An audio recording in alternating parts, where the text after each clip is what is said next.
I am Chelsea. A few weeks ago, my father, who had been battling illness, passed away. Regret lingers within me as I wish I could have shared with him the joy of meeting his grandchildren. These thoughts escaped my lips accompanied by a heavy sigh. I got married 5 years ago at the age of 25, and during the ceremony, my father and I made a pact. I promised to inform him first when I got pregnant. Sadly, that promise remained unfulfilled. My only regret about my father centers around this unkept promise. His illness had been discovered a year ago, and since then, I devoted myself to doing everything I could for him. Regular visits to my parents' home and the hospital with my mother became a routine. I increased the frequency of phone calls and video chats, exhaustively exploring every avenue to support him. Despite my efforts, a lingering doubt persists. Could I have done more? As I mull over these thoughts, my mother, sitting beside me, reassures me. You did well, Chelsea. Your father would be satisfied. Just then, my sister Portia returns, accompanied by the family lawyer. The mid-40s man hands me his business card, introducing himself as Samuel, the attorney. My mother guides Samuel to a seat, and as soon as he settles in, my sister blurts out, I heard from this lawyer that Dad left quite an inheritance. I quickly clarify, it's not all for you, Portia. Her expression sours, and we exchange glares. Our strained relationship, exacerbated by my sister's distant attitude since our father's illness was discovered, hangs heavily in the room. I try to address the tension, stating, I may have said it wrong, worried about him, but you don't have to be so stubborn. She retorts, I'm not being stubborn. I live in the city. It's not easy to come to the countryside. Our argument reveals deeper issues and the lawyer intervenes, urging us to calm down. Apologies are exchanged, but the lawyer redirects the focus, stating, as I mentioned on the phone, I have your father's will. My mother inquires when this occurred, and Samuel responds, a few weeks before he passed away, he contacted me. The lawyer had visited the hospital, where my father, with his primary physician present, had finalized his will. It had been arranged for the physician to inform the lawyer upon my father's passing. Now, with a white envelope in hand, the lawyer places the will in front of us, confirming, this is the will, undoubtedly in your father's handwriting. I murmured as I verified the characters on the envelope. My sister Portia appeared somewhat irritable, but she dismissed it, saying, never mind, just tell us what's in it. I'm busy. You know that very well, she added, addressing the lawyer with a wry smile. With that, he opened the envelope, revealing a single sheet of paper. The contents outlined that, aside from the house and land, my father's inheritance included some savings and a storage shed. While we were aware of the house and land, the mention of a storage shed puzzled me. As I contemplated this, my sister, visibly annoyed, interjected, wait a minute. You didn't mention the farm. The lawyer acknowledged the oversight and explained, yes, the farm your dad used to work on as a hobby. He recounted how, after turning 50, my father decided to close his company in the next town and focus on farming near our home. Despite initial objections from my sister, who opposed the decision during her college years, my father persisted, finding joy in the physical activity of farming. Now, my sister insisted that the farm should be part of the inheritance. The lawyer, reviewing the documents, quickly addressed this concern, revealing that the farm was rented land. My sister expressed disappointment, realizing we didn't own the expansive piece of land as she had thought. The conversation then turned to dividing the inheritance. The lawyer suggested giving the house and land to the wife, my mother, leaving the rest to be divided between my sister and me. The savings and storage shed were up for distribution. My sister eagerly claimed the savings, valuing at about $100,000, declaring triumphantly, I'll take the cash. However, I objected, emphasizing my position as the oldest daughter. I proposed that she could have the storage shed, questioning its significance. Despite my objections, my sister was adamant about her claim to the cash. The lawyer clarified that the storage shed was a small building next to the phone, approximately 65 square feet, resembling the size of a small bedroom. He presented photos of the shed, revealing its dilapidated exterior and basic contents, consisting mainly of ordinary tools like hoses, scissors, and shovels. The realization dawned that the shed held little monetary value. "I don't want it," my sister grimaced. I painted the photos too. It was all very ordinary. These are sentimental items, but they won't bring in money. As I pondered this, my sister reluctantly agreed, saying, "Fine, I'll take the cash. You can have that dirty shed." However, I found it unfair. "Hold on, that's not fair. You agreed to the vegetable farming. What are you complaining about now?" My sister countered, making it difficult to argue. Still, I couldn't let her take all of Dad's inheritance without a fight.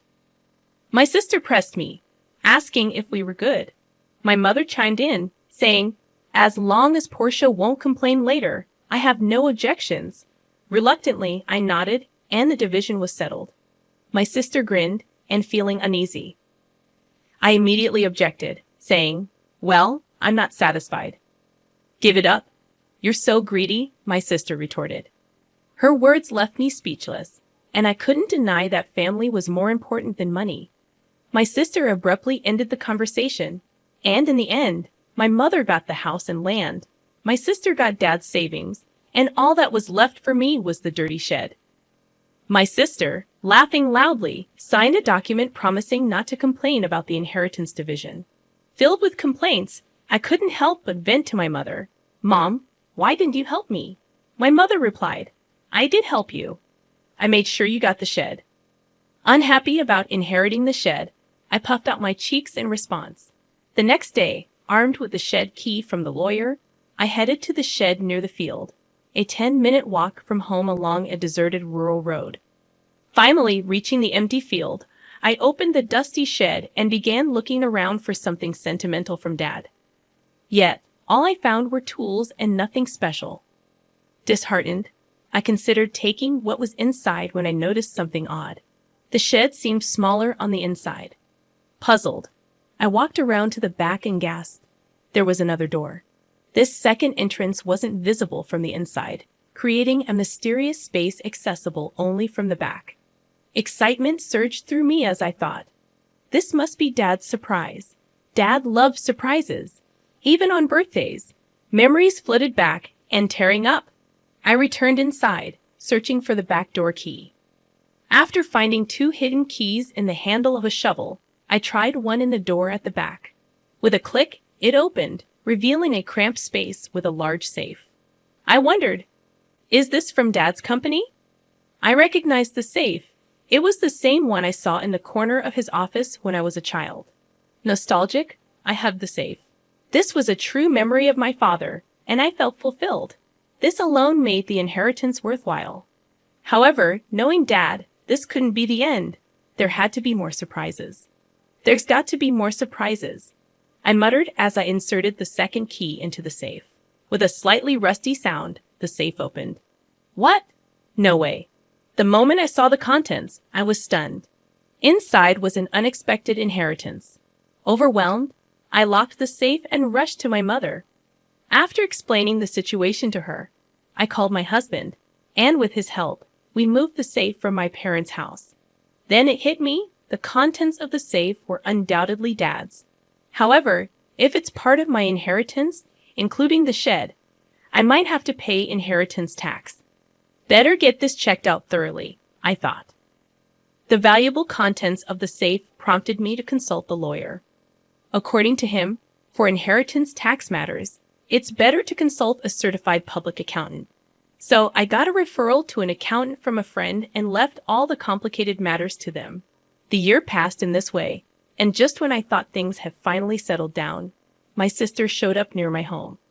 "What brings you here all of a sudden?" I asked. "Well, I had some business at our parents' house, so I stopped by, yeah, something like that," my sister replied, her behavior appearing strange.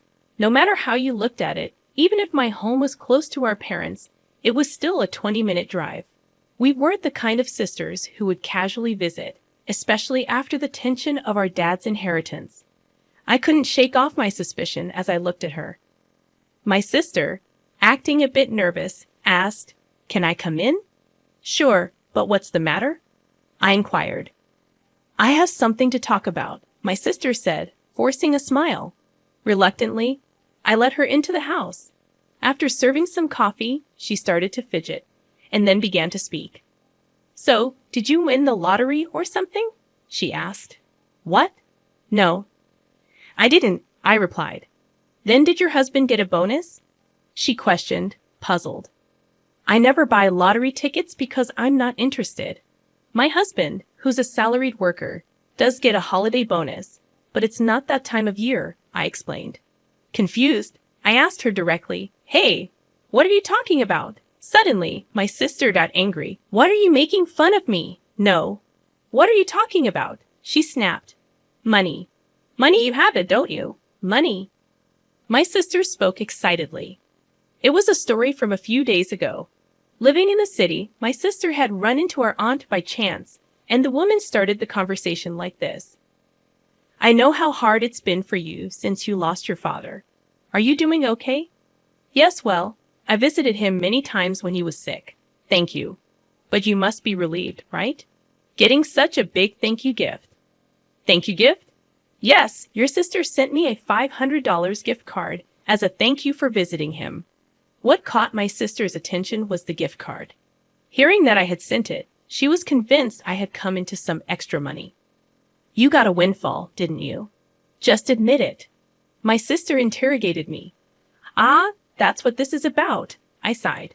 My sister didn't like my attitude and yelled, What's with that attitude? Are you mocking me? No, it was a thank you gift. So, where'd you get the money for it? That's what I want to know. From the inheritance, remember?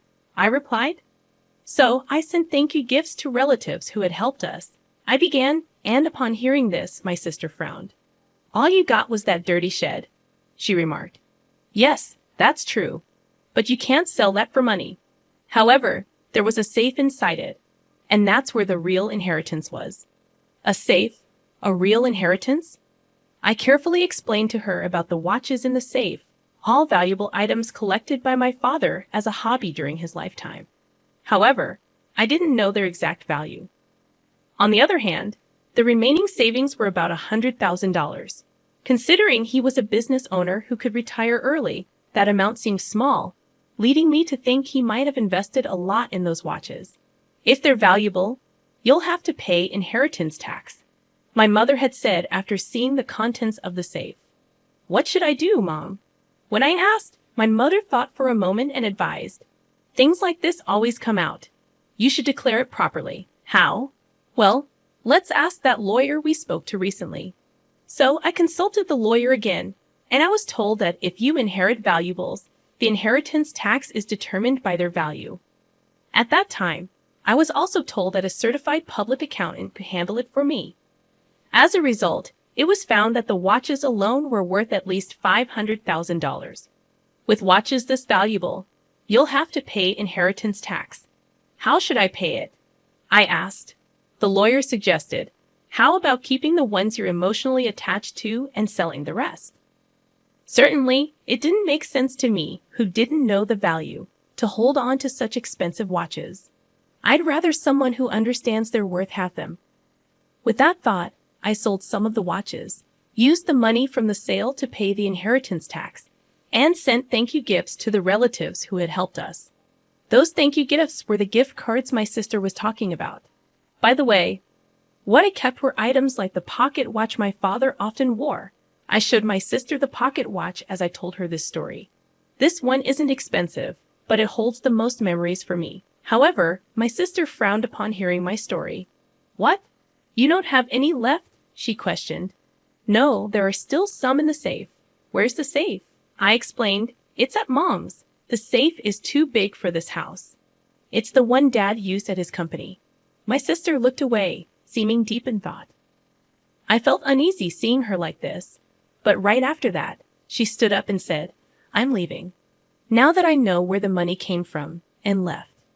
Considering how money-minded my sister is, I thought she might demand some of the money from the watch sales. I was relieved she left without making a fuss. However, in my relief, I forgot the unease I had felt earlier. My sister isn't that understanding, and I had forgotten that. I was reminded of this late that night when I got a call from my mother. "Chelsea, it's urgent. Come over right away." "What happened, Mom?" "It's just really bad," my mother said, frantic and unclear. My husband and I rushed to my mother's house, and as we approached, we noticed something strange. The area around my parents' house was lit up in red. "What's going on?" The reason became clear as we got closer. Several police cars were parked outside my parents' house. I navigated through the crowd and called out to my mother. "What happened, Mom?" According to her, it was after 9 p.m., and feeling tired, she had gone to bed already. Soon after, she heard strange noises. Sounds like someone searching for something coming from beyond the door. "Oh, it's a burglar," my mother instantly thought. However, she was the only one in the house, feeling helpless. She decided to escape through the window. Looking back, she saw the light of a flashlight moving inside the house. This is definitely a burglar, she was convinced. Running to the neighbor's house, she urgently said, "Help. There's a burglar." Hearing this, the neighbor immediately came out. They too saw the swinging light my mother was pointing at and called the police, thinking it was a burglar. However, it wasn't a burglar at all. It was my sister who had sneaked into the house to rummage through the safe after hearing my story. Neither my mother nor the neighbor had any way of knowing this. Soon, the police arrived, and naturally, my sister was shocked. Realizing she was in trouble, she tried to make a quick escape. Of course, it's her own family home, so there's no need to run. Yet, in her panic, my sister thought she had to escape. In her rush, she bumped into the open door of the safe. Just then, the already unstable safe toppled over, falling right onto her as she tried to flee. So, Portia got trapped under it. Yes, that's what happened. "Is she okay?" I asked. "She was taken to the hospital by ambulance, but she keeps saying her leg hurts." What on earth was she thinking? I was truly dumbfounded. Afterward, my mother and I apologized to the police officers who had come to help, feeling bad for calling so late. I also phoned my sister's husband. "Wait, you're saying Portia broke into her own family home and got injured?" he questioned. "Yes, that's correct." "What is Portia doing? She doesn't even do housework. I'm really sorry about my sister." "That's it. I'm filing for divorce." "Divorce?" Actually, according to my sister's husband, she had racked up a considerable amount of debt. Apparently, she had been spending a lot on brand name items, and he had just found out. They had a huge fight, and in the end, my sister stormed out of the house, saying, "I'll borrow from Mom and pay it back." Turns out she had already used the $100,000 she inherited to pay off her debts. Still short, she came to me to scrounge for more money. Learning about the contents of the safe led to her actions, which in turn led to this whole mess. No wonder her husband was furious. In the end, my sister, who had fractured her leg, was hospitalized. Her husband came to the hospital and started talking about divorce. Naturally, my sister made a scene. "I'm not getting a divorce. Absolutely not." But it was too late. Her husband had brought the divorce papers. Seeing them, she had no choice but to sign. Now she's lying in her hospital bed stunned. There's a part-time job magazine next to her, so she's probably planning to start working part-time to pay off her debts. That would be a relief for me. As for me, I decided to move back to my parents' home after all the commotion. Of course, I'm worried about my mother. But there's another reason. I found out I'm pregnant.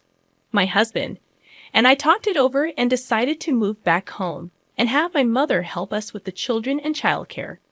I wish I could have told my father about the pregnancy while he was alive, but I'm sure he would be happy for us. So I'm looking forward to giving birth to a